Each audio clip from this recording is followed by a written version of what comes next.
আসসালামু আলাইকুম। আজকে আমরা দেখব কিভাবে ভিডিওতে সাউন্ড বাড়ানো হয়। ক্যামতাশিয়াতে যদি কখনো ভিডিও এডিটিং করতে চান, অনেক সময় দেখা যাবে আপনার সাউন্ড অনেক কম। আমরা একটু এটা প্রিভিউ করে দেখি যে এই যে আমাদের অডিওটা দেখেন, সাউন্ডটা খুব কম। এই ভিডিওতে একটি বড় প্রবলেম হচ্ছে এটা সাউন্ডটা কম। তখন আপনি করবেন কি, এই ভিডিওর উপরে রাইট বাটন ক্লিক করবেন। মাউসের রাইট বাটন ক্লিক করার পর এখানে অনেকগুলো অপশন আসবে। অপশন আসার পর আপনি এখানে এডিটে যাবেন, এডিট অডিও, এখানে ক্লিক করবেন। ক্লিক করার পর ওকে, ওকে দেওয়ার পর এই যে দেখেন একটা লেভেল চলে আসছে, তখন এটা ধরে এভাবে চাপ বড় করে দিবেন। এখন আমরা একটু প্রিভিউ করে দেখি সাউন্ডটা কেমন হয়। আসসালামু আলাইকুম, সবাইকে স্বাগতম জানাচ্ছি এই আমাদের সাউন্ডটা বাড়ানোর সিস্টেম। তো আমরা শিখলাম কিভাবে কোনো ভিডিও বা অডিও সাউন্ড কিভাবে বাড়াবেন। ধন্যবাদ।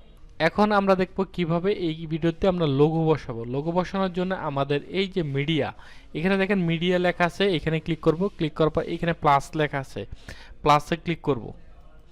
তারপর আমাদের লোগোটা কোথায় আছে, এখান থেকে ইম্পোর্ট মিডিয়াতে ক্লিক করব। এই যে দেখুন এটা আমাদের ডাউনলোড বক্স, এখানে যাই দেখি আমাদের কোনো লোগো আছে কিনা। এখান থেকে আমাদের লোগোটা সিলেক্ট করব, সিলেক্ট ধরেন এটাই লোগো। পরে ওপেন দ্য ইমেজ, এটা ক্লিক করলে এই যে দেখেন এখানে আমাদের ফাইলটা চলে আসছে।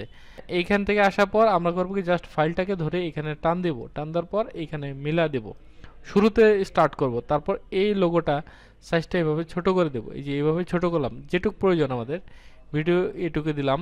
তারপর আমরা করব কি, এইখান থেকে জুম করব, জুম করে এই টান দিয়ে মানে আমাদের সম্পূর্ণ ভিডিও শেষ পর্যন্ত লোগোটা দিয়ে দিব। হ্যাঁ, আমরা ইচ্ছা করলে এটা আরো জুম করে আরো ক্লিয়ার ভাবে করতে পারি। এই যে দেখেন এই জুম করে এই ক্লিয়ার পর্যন্ত করলাম। তাহলে এই যে দেখুন এখন আমাদের এইখান থেকে এই যে লোগোটা কোনাতে বসে গেছে। এই যে দেখেন এখন দেখতে পারতেছি যে এইখানে আমাদের স্পিড বাড়াইতে হবে। যদি কখনো কোনো ভিডিওর স্পিড বাড়াইতে চাই, তখন আমরা করব কি, এইখানে এটা ভিডিওর উপর রাইট বাটন ক্লিক করব, রাইট। তারপর অ্যাড ক্লিপ স্পিড, স্পিড মানে ফাস্ট, কত দ্রুত হয় তাকে স্পিড বলে। এখানে ক্লিক করলাম। ক্লিক করার পর এই যে দেখেন এখানে একটা বক্স আসছে, এটা ধরে এভাবে টান দিলে দেখেন ভিডিও ফাস্ট হয়ে গেছে। আপনাদেরকে একটু প্লে করে দেখাই।